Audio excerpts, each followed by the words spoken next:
ओम सच्चिदानंद रूपाय विष्णुत्पत्त्यादिहेतवे तापत्रय विनाशाय गोविंदाय नमो नमः। ओम कृष्णाय वासुदेवाय हरये परमात्मने प्रणतक्लेशनाशाय गोविंदाय नमो नमः। नमस्कार, स्वागत है आपका आचार्य वाणी में। मैं आचार्य डॉक्टर विक्रमादित्य आपके साथ हूँ और आज का विषय हमारा है कुंभ राशि वालों के लिए ग्रह नक्षत्रों के दृष्टिकोण से जो सितंबर का अंतिम भाग है क्या कुछ लेकर आ रहा है। देखिए, ज्योतिष को ना पौराणिक विधि के अनुसार समझने का हमको प्रयास करना चाहिए। ज्योतिष जो है कुंभ राशि वालों के लिए तो हम बताएंगे ही किस प्रकार का योग बनने वाला है। कुंभ राशि वालों के लिए सितंबर के अंतिम में ग्रह नक्षत्रों का जो परिवर्तन का योग है, सूर्य, केतु, बुध इत्यादि समस्त प्रकार से एक युति होकर एक आपकी राशि के अनुसार से यदि हम बात करें तो बहुत विशेष योग बनाते दिखाई दे रहे हैं। ये सारे के सारे अष्टम भाव में, अष्टम भाव जो बड़ा विचित्र भाव है, बंधन का भाव है, वहाँ विशेष प्रकार का योग बनता दिखाई दे रहा है, जो कई प्रकार के योग आपकी राशि के अनुसार से बनाएगा। ऐसे में बहुत सारी चीज़ें और भी समझने की हैं। ये जो सितंबर का अंतिम भाग है, दो ग्रहणों के बीच में फंस रहा है। सूर्य और चंद्र ग्रहण जो चल रहे हैं, एक ग्रहण 18 सितंबर को लगा, एक ग्रहण जो पड़ेगा वो 2 अक्टूबर को पड़ेगा। बीच में सितंबर का मास है और जिन जिन क्षेत्रों में ग्रहण पड़ते हैं कहा जाता है कि वहाँ पर समय शुभ नहीं होता है। 2 ग्रहण एक साथ पड़ना विशेष तौर पर प्रकृति को भार को दिखाता है, तो ऐसे में समझना चाहिए। जिन जिन क्षेत्रों में ग्रहण पड़ रहे हैं वहाँ के लिए स्थिति बड़ी विकट रहती दिखाई दे रही है। प्राकृतिक आपदाओं के योग बन सकते हैं, कुछ न कुछ दुर्घटनाओं के योग बन सकते हैं।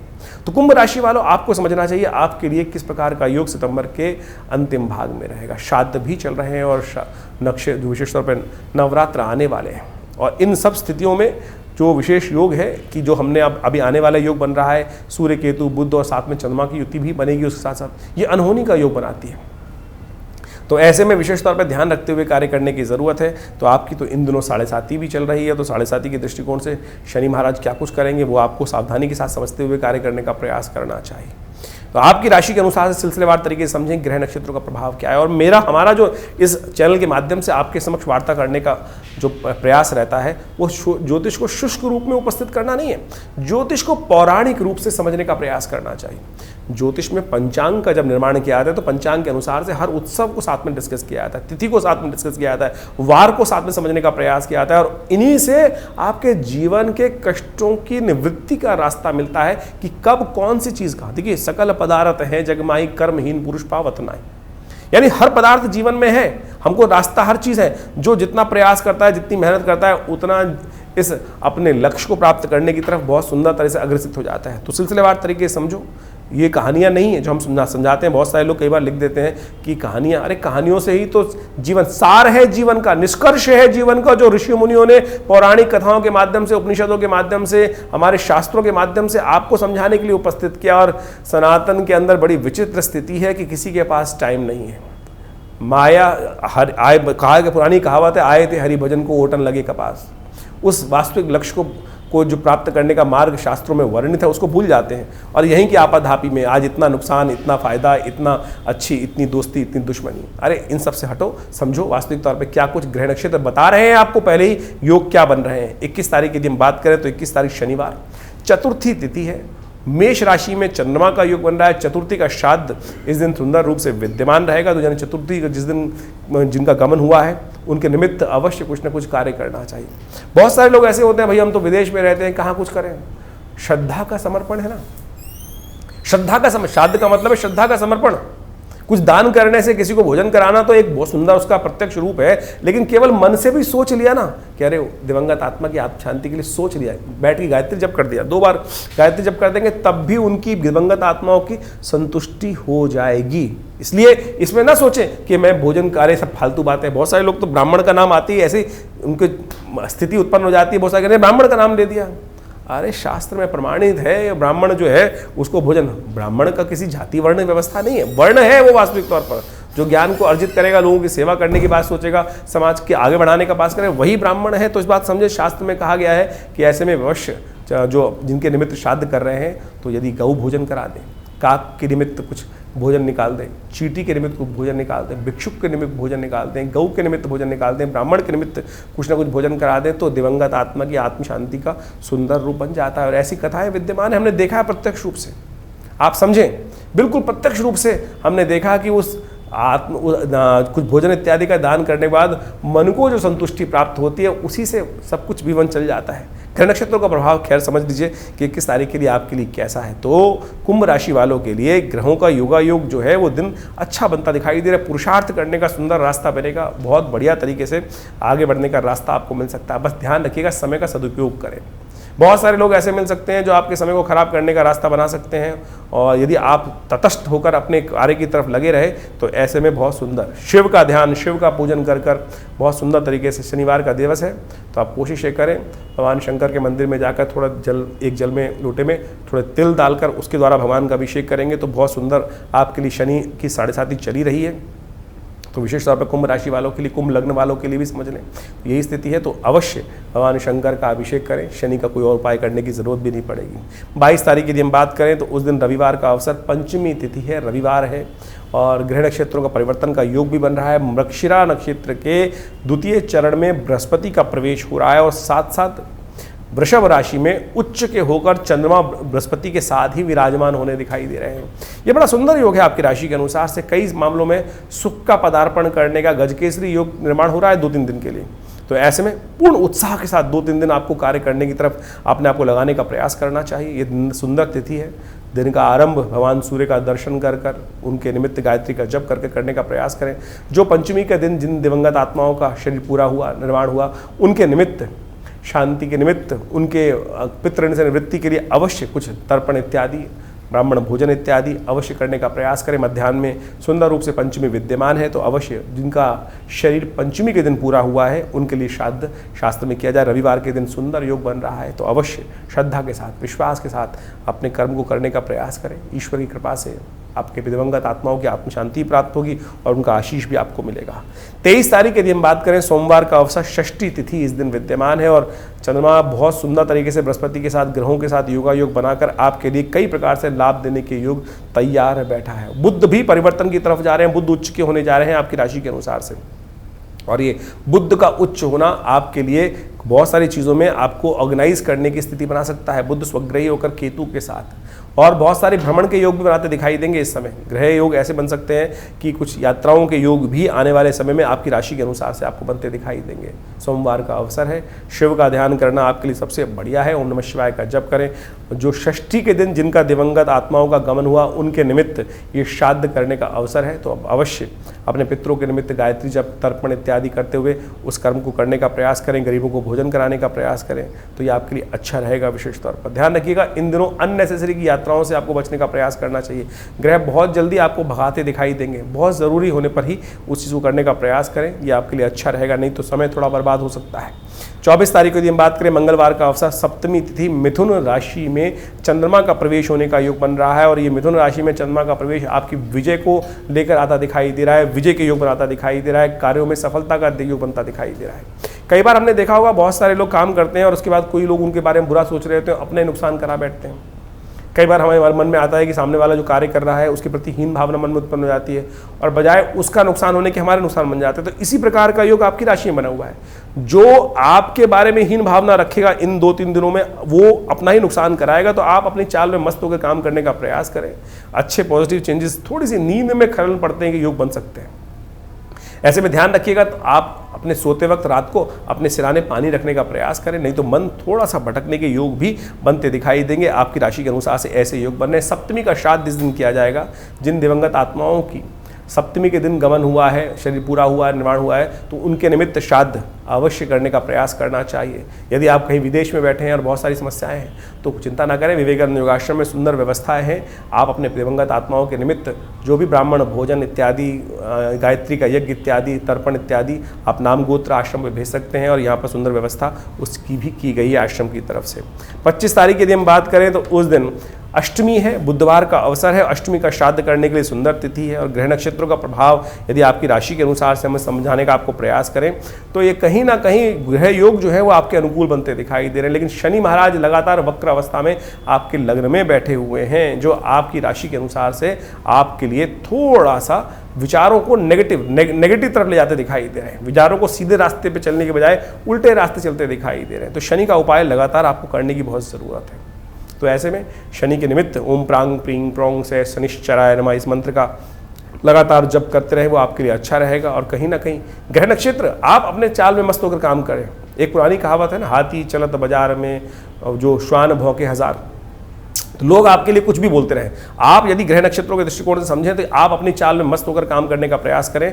विजय आपके लिए बनने के योग अच्छे बनते दिखाई दे रहे हैं आपकी राशि के अनुसार से, तो आपके लिए आगे बढ़ने के रास्ते भी अच्छे बनते दिखाई दे रहे हैं। इसको आपको समझते हुए कार्य करने का प्रयास करना चाहिए। ग्रह नक्षत्र आपके लिए अनुकूल बनते दिखाई दे रहे हैं। 26 तारीख के दिन बात करें, बृहस्पतिवार का अवसर, नवमी तिथि है, नवमी का श्राद्ध उस दिन किया जाएगा। इसके साथ साथ दिन दिवंगत आत्माओं की नवमी के दिन गमन हुआ, उस दिन श्राद्ध तो रहेगा, लेकिन साथ साथ सौभाग्यवती स्त्री, हमारे परिवार में बहुत सारे लोग ऐसे हो सकते हैं, वो जो दूर के रिश्तेदार हो सकते हैं, पता नहीं उनके निमित्त कोई श्राद्ध कर रहा है नहीं कर रहा। सौभाग्यवती स्त्री जो भी गमन हुआ, और हर व्यक्ति को अपने 3 पीढ़ी तक अवश्य श्राद्ध करना चाहिए। हमारे यहाँ तो ऋषियों का तर्पण भी करने का नियम है। भीष्म का श्राद्ध भी, जब हम श्राद्ध कर्म करते हैं तो पंडित जी हमसे विशेष तौर पर श्राद्ध करवाते हैं, भीष्म का श्राद्ध भी कराते हैं। तो भीष्म के निमित्त भी श्राद्ध करने के शास्त्र में आज्ञा दी गई है। तो यहाँ कोई भी व्यक्ति किसी के निमित्त श्राद्ध कर सकता है। तो आप समझें, ये शास्त्र में इतनी सुंदर संस्कृति है कि यहाँ हर चीज़ को वैज्ञानिक, आध्यात्मिक, आदि भौतिक दृष्टिकोण से समझाने का प्रयास किया जाता है, और उसके बाद हम अपने संस्कृति प्रति कई लोग लांछन करने का प्रयास करते हैं। ग्रह नक्षत्र आपके अनुकूल चल रहे हैं, चिंता ना करें, मस्त होकर काम करने का प्रयास करें।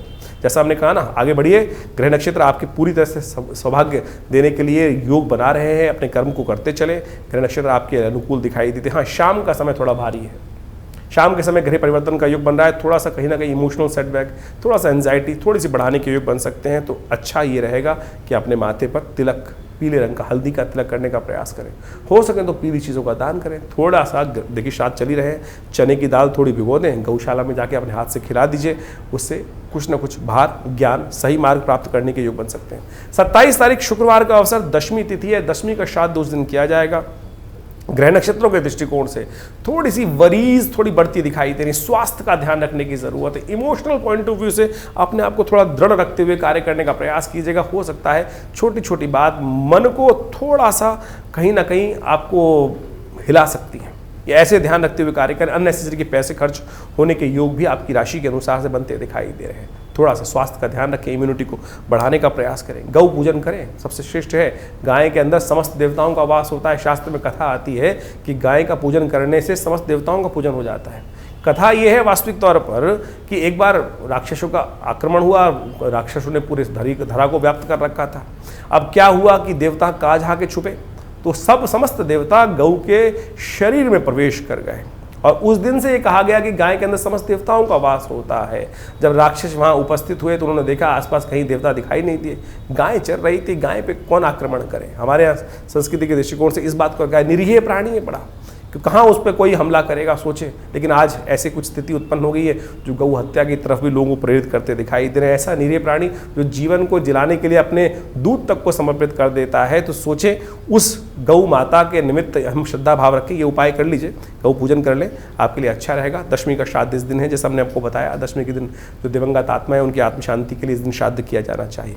28 तारीख शनिवार, एकादशी तिथि है, और शनिवार युक्त एकादशी का योग बन गया है। बड़ा सुंदर योग है, 2-3 बार से ऐसा योग बन रहा है, क्योंकि शनि इन दिनों आपकी राशि के अनुसार से समझें कि वक्री चल रहे हैं, और साथ साथ साढ़े साथी का योग भी चल रहा है। और एकादशी के दिन सुंदर उपाय करके शनि को मनाने का सुंदर उपाय भी कर सकते हैं आप। और इन दिनों शनि जब साढ़े साथी चल रही होती है ना, तो कहा जाता है कि किस्मत भी खुलने वाली हो तब भी शनि महाराज उसका कहीं ना कहीं प्रभाव रोक देते हैं। सत्य रहते हुए, दृढ़ रहते हुए कार्य करने की ज़रूरत है। शनि महाराज का थोड़ा उपाय लगातार आपको करते रहना चाहिए। अभी 2 साल करीब करीब है आपके लिए साढ़े साथी, 3 साल तक साढ़े साथी और रहेगी। अभी तो मध्यकाल साढ़े साथी का चल रहा है, तो ध्यान रखते हुए कार्य करें। तो विशेष तौर पर शनि को मनाने का आपको प्रयास लगातार करना चाहिए। शनि को मनाएं, सदा सुख पाएं। सबसे अच्छा तो ये रहेगा कि हनुमान चालीसा का पाठ करें। साथ साथ कोशिश करें तिल का दान, तिल से यज्ञ, तिल के तेल का दान भी कर सकते हैं। इससे भी आपके लिए शारीरिक कष्ट को दूर करने का, शारीरिक कष्ट के लिए ग्रह अच्छे नहीं है इस समय। तुला दान, तिल का दान, तेल का दान, ये सब करना आपके लिए समस्त रूप से कल्याणकारी रहेगा। 29 तारीख यदि हम बात करें, रविवार का अवसर, द्वादशी तिथि है, और सिंह राशि में सुबह 5:37 पर चंद्रमा का प्रवेश होगा, और ये आपके लिए नए उत्साह का वर्धन करने का योग बना सकता है। जैसे सिंह आ जाता है ना, तो एक शक्ति का राजा आ जाता है, तो एकदम सुरक्षा और शक्ति का भाग, यानी जैसे किसी भी जगह में काम कर रहे हो, बहुत सारे लोग बैठे हुए, वहाँ राजा आ जाए तो क्या होता है, सब अलर्ट हो जाते हैं। इसी प्रकार से सिंह राशि में प्रवेश करते ही आपकी राशि के अनुसार से चंद्रमा आपके अंदर नई शक्ति का संचार करने के योग बना सकता है। ऐसे योग 2-3 दिन के लिए अच्छा है। अच्छे मोटिवेशन से, नया रास्ता, मनोमस्तिष्क में नया विचार प्राप्त होने के योग आपकी राशि के अनुसार से आपको स्वयं बनते दिखाई देंगे। सन्यासियों के निमित्त श्राद्ध भी किया जाता है। द्वादशी का श्राद्ध रहेगा, जिनका द्वादशी का शरीर पूरा हुआ पितरों के निमित्त, उनके निमित्त श्राद्ध करने के लिए सबसे सुंदर तिथि है। साथ साथ सन्यासियों का, बहुत सारे परिवार में लोग सन्यास ले लेते हैं और सन्यास करके विरक्ति का भाव मन में उत्पन्न कर लेते हैं। तो ऐसे में उनके निमित्त कहा जाता है संसार से बंधन छूट जाता है, जीवित है, लेकिन ऐसे में सन्यासियों के निमित्त श्राद्ध करने उनकी तिथि के दिन अवश्य उनका श्राद्ध कर लेना चाहिए। जो बहुत सारे पितृ दिवंगत ऐसे होंगे कि जिन्होंने कुछ किया ही नहीं जीवन में, और उनके निमित्त भी हमारा कर्तव्य, तो उनके निमित्त अवश्य कुछ करने का हमको प्रयास करना चाहिए। अच्छा रहेगा, विशेष तौर पर रविवार का दिवस है, ये करने का प्रयास कीजिए, अच्छा रहेगा। 30 तारीख का दिन सोमवार का अवसर है और सोमवार के दिन त्रयोदशी तिथि पड़ रही है और साथ साथ सोम प्रदोष का योग बन गया है। शाम को प्रदोष के घूर्णन का सोम प्रदोष योग बन गया है। ग्रह नक्षत्र दृष्टिकोण से आपके लिए उत्साह के योग बना रहे हैं। आगे बढ़ने के लिए, नए विचारों को उत्पन्न करने के लिए नया रास्ता आपके मनोमस्तिष्क में दिखाई देता है। लेकिन शनि का ध्यान रखिएगा, शनि वक्री हैं, जिद्दी हैं और इस वक्त आपके मन पर भी अपना प्रभाव डाल रहे हैं, आलस उत्पन्न कर सकते हैं। सही दिशा प्राप्त होने के बाद भी थोड़े पुरुषार्थ में कमी, क्योंकि शनि की दृष्टि आपके तृतीय भाव पुरुषार्थ वाले भाव पे ही पड़ रही है, तो आपको आगे बढ़ने में वो रोकने का प्रयास कर सकते हैं। लेकिन मन बिल्कुल आश्वस्त है, सही दिशा में सोच रहा है, तो जिद को त्यागने का आपको प्रयास करना चाहिए। सोम प्रदोष है, भगवान शंकर का ध्यान करें, मन को और बल मिलेगा। भगवान शंकर का जल से, दूध से अभिषेक करने का प्रयास करें। त्र्यंबकम यजामहे सुगंधिम पुष्टिवर्धनम, इस मंत्र का जप करें। त्रयोदशी के दिन जिन दिवंगत आत्माओं का पलायन हुआ उनके निमित्त श्राद्ध भी इस दिन करें। और विवेकानंद योगाश्रम में, जैसा कहा हमने, सुंदर व्यवस्था है इन सब चीज़ों की। आप आश्रम से जुड़ सकते हैं। गौशाला में ब्राह्मणों के निमित्त भोजन कराना हो, गौशाला में गौ के निमित्त ग्रास करना हो, उसकी सुंदर व्यवस्था आश्रम पे की गई है। आप सब उसके द्वारा अभी श्राद्ध के संबंध में समझें कि श्राद्ध क्या है। हमने आपको कार्यक्रम के आरंभ में बताया था कि श्राद्ध कैसे किया जाना चाहिए, श्राद्ध का विज्ञान भारतीय संस्कृति में कैसे समझाया गया है, उस सबको भी समझने के लिए सुंदर हम व्याख्या उपस्थित कर रहे हैं। तो जैसा भी आपने सुना, पूरा सिलसिलेवार तरीके से आपकी राशियों में किस प्रकार का योगायोग बनता दिखाई दे रहा है। इसके साथ साथ हमने आपको विशेष तौर पर बताया श्राद्ध के बारे में। श्राद्ध भारतीय संस्कृति का एक ऐसा विषय है जिसको कहा जाता है श्रद्धा का समर्पण। श्राद्ध का नाम ही श्रद्धा के समर्पण से बना है और भारतीय सनातन संस्कृति का एक ऐसा अद्भुत विभाग है कि जिसको हम समझ लेते हैं कि मृत्यु एक जीवन का अंत है। देखिए, मृत्यु एक जीवन का चक्र है, जन्म मृत्यु।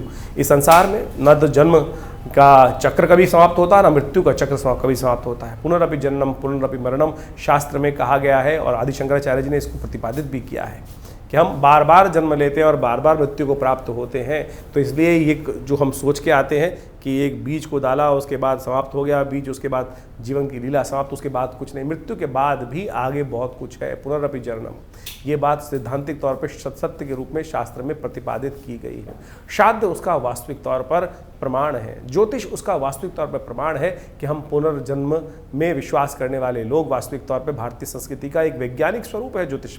ज्योतिष के अंदर हम जब दशाओं को निकालते हैं, गतरक्ष सर्वक्ष इत्यादि नक्षत्र की कैलकुलेशन करते हैं, तो उसके अंदर भुक्त भोग्य की व्यवस्था आती है कि कितनी दशा, कौन सी दशा नक्षत्र के किस अंश पे आपका जन्म हुआ है, किस वेला में आपका जन्म हुआ है, उसके अनुसार से उस नक्षत्र के अनुसार से कौन सी दशा में आपका जन्म हुआ, कितना भुक्त हो चुका था, कितना भोग्य बाकी है। यानी हम जब आप अपनी विंशोत्तरी दशा को देखेंगे अपनी जन्मपत्री के अंदर, तो वहाँ लिखा होता है जैसे किसी की दशा में कौन सी दिशा में जन्म हुआ, तो कितना आप पूर्व जन्म में भोग चुके हैं और उसकी बैलेंस दशा जो है वो इस जन्म में आपको भोगने को मिलने वाली है। तो उसके हिसाब से पूरा यानी गतरक्ष सर्वक्ष निकालकर आप सही समझ सकते हैं कि ये जीवन बार बार प्राप्त होने वाला है।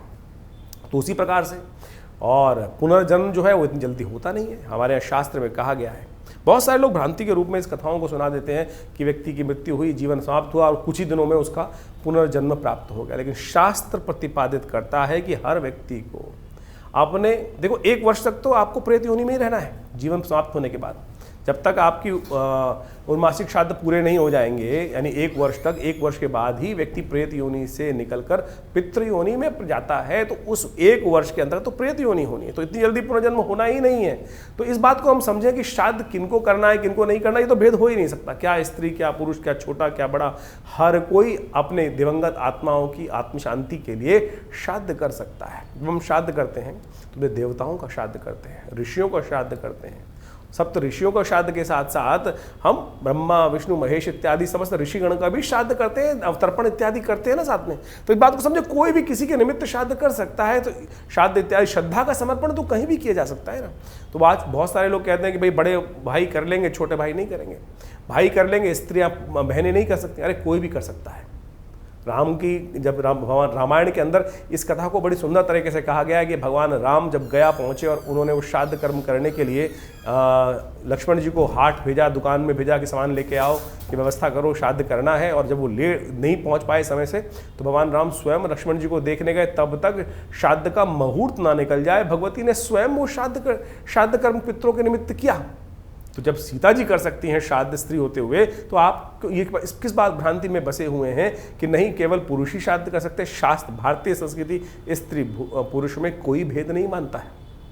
ये बात हमको अच्छे से समझ लेनी चाहिए। कुछ लोगों ने इनको अनेक प्रकार से उपस्थित करने का प्रयास किया। वो मति भ्रम हो सकता है, व्यक्तियों के ज्ञान के ऊपर समस्या हो सकता है। लेकिन जो मैं कथा में आपके समक्ष उपस्थित कर रहा था कि भगवान राम की अनुपस्थिति में भगवती सीता ने स्वयं पितृ इत्यादि यानी दशरथ इत्यादि जी का श्राद्ध करने के लिए गया में सुंदर व्यवस्था बनाई। तो आप भी कोई चिंता ना करें इस बात को। विशेष तौर पर हमें अपने पितरों के निमित्त श्राद्ध करना चाहिए।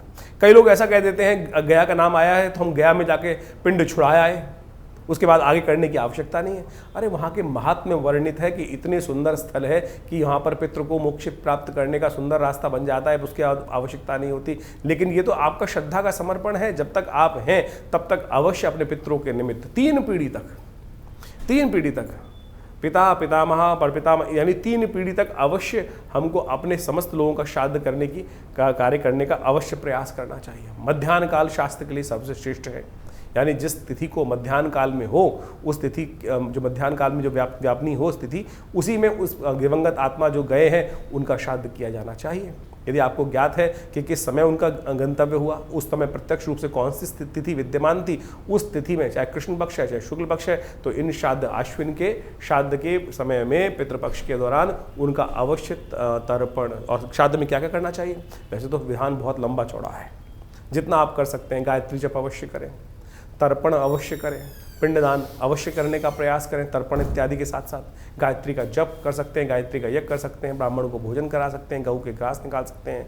चींटी, भुक्षुक, कौआ, काग इत्यादि के लिए अवश्य कुछ भोज्य पदार्थ, श्वान के लिए भोज्य पदार्थ अवश्य निकालने का, ये बलि अवश्य करने का प्रयास करना चाहिए। ये शास्त्र में विधात वर्णित है। तो अवश्य हमें सबको जितना हो सके, कोई ब्राह्मण नहीं मिल रहा है, ब्राह्मण मिल जाए तो बहुत अच्छी बात है, नहीं तो गऊ के निमित्त एक प्लेट में खाना लगाया, भोजन किया, उनका तर्पण करते हुए साथ साथ उनको समर्पित करने का प्रयास करें। और कोशिश ये करें अवश्य श्राद्ध के साथ। नहीं व्यवस्था हो पा रही तो कोई चिंता नहीं, आप 2 केले भी दान कर देंगे तो भी आपके पितृ आपको आशीर्वाद। बहुत सारे लोग पितृ दोष से समस्या उत्पन्न कर लेते हैं कि पितृ दोष हो गया कुंडली। अरे पितृ दोष नहीं होता, पितृ ऋण हो सकता है। आप अपना कर्म नहीं करोगे तो पितृ ऋण के रूप में आपके जीवन में वो भार चढ़ता चला जाएगा। ब्याज दर ब्याज के रूप में आपके जीवन में वो ब्याज दर ब्याज, वो ऋण चक्रवर्ती ब्याज की तरह परेशान कर सकता है। लेकिन पितृ आपसे रुष्ट हो, ये बड़ी विचित्र बात लगती है कि पितृ रुष्ट हो गए। बहुत सारे लोग बोलते हैं पितृ रुष्ट। अरे माता पिता किसी से कभी रुष्ट हो सकते हैं क्या? ये सोचें कैसी विडंबना हमने डाल दी कि पितृ लोग कह देते हैं, ज्योतिषी जन्मपत्री दिखाने के पास गए और उसने भ्रांति मन में उत्पन्न कर दी कि आपके तो पितृ रुष्ट हैं। अरे माता पिता किसी से रुष्ट नहीं होते।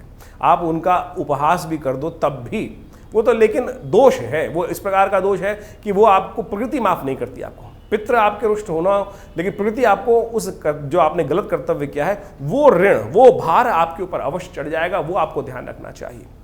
तो ये बात प्रकृति के दत्त है। तो आप एक बात ऐसे समझे कि कोई पिता, किसी व्यक्ति ने, बालक ने पिता का उपहास भी कर दिया, शायद पिता उनको माफ कर देंगे, लेकिन वो प्रकृति जो है, वो कर्म का सिद्धांत जो है, वो आपके ऊपर भार के रूप में विद्यमान हो जाएगा। उससे हमें समझना चाहिए। एक छोटा बच्चा यदि पिता के ऊपर खेल रहा हो, पिताजी के ऊपर कुछ विष्ठा भी कर देगा, तो क्या पिता रुष्ट हो जाते हैं? माता पिता तो रुष्ट बिल्कुल होते ही नहीं। कभी जब प्रत्यक्ष नहीं हुए तो अप्रत्यक्ष रूप में जाकर हाँ दुखी जरूर होते हैं।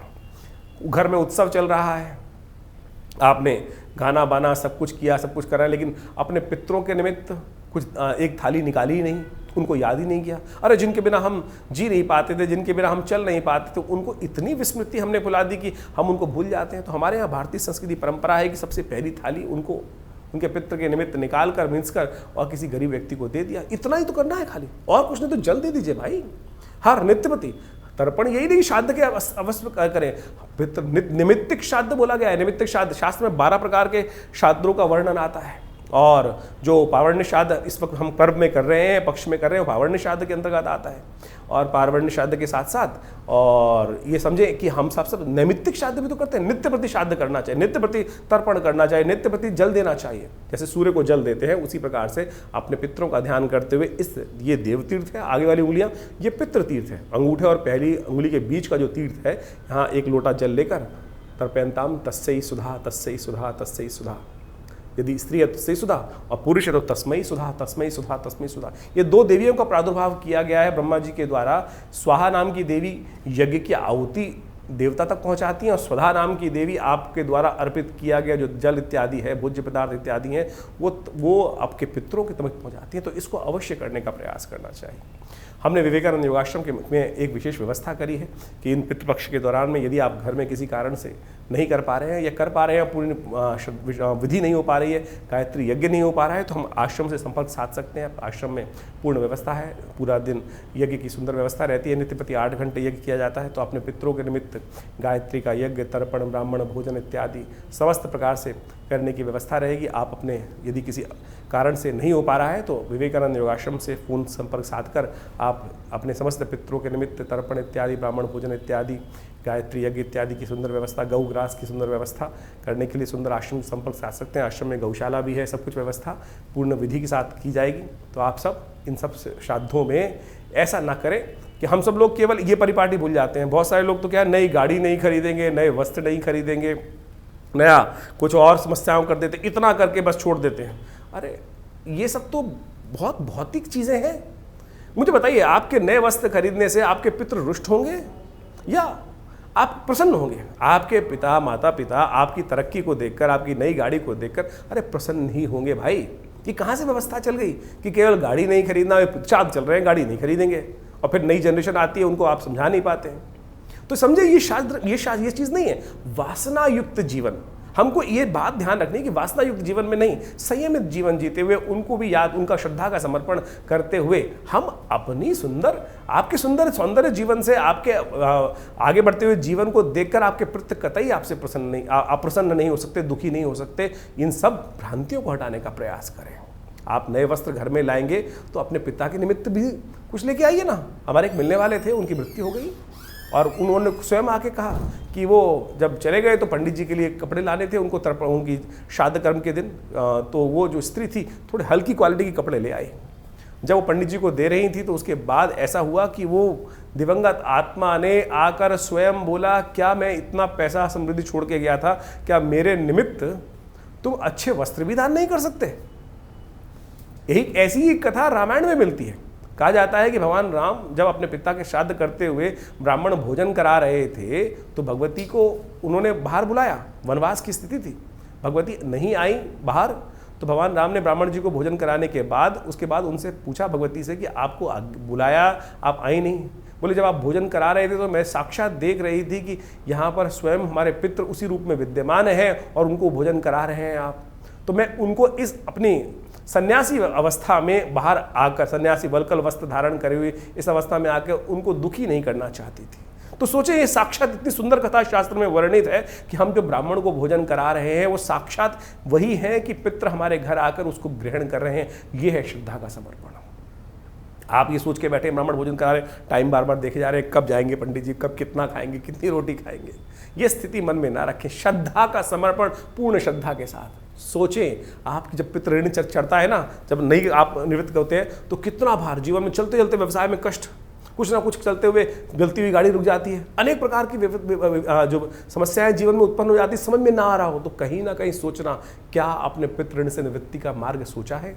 ये श्राद्ध जो है ये वर्ष में जो 16 दिन का दिन आते हैं ये इसीलिए है कि अपने पितरों को याद रखो। वैसे तो नित्य प्रति करना चाहिए। तो आप इस विज्ञान को, इस अध्याय को सही रूप से समझने का प्रयास करें। हमारा इस चैनल के माध्यम से इन सब विज्ञानों को आपके समक्ष उपस्थित करने का ही एक प्रयास है। और विवेकानंद योगाश्रम इन समस्त कर्मों में आपके साथ रहता है। भी आने वाले दिनों में बड़े विशेष तौर पर नवरात्र आने वाले हैं और नवरात्रों में भी बहुत विशाल यज्ञ माँ भगवती के सानिध्य में वहाँ रहेगा, उसमें भी आप जुड़िएगा। धन्यवाद, नमस्कार।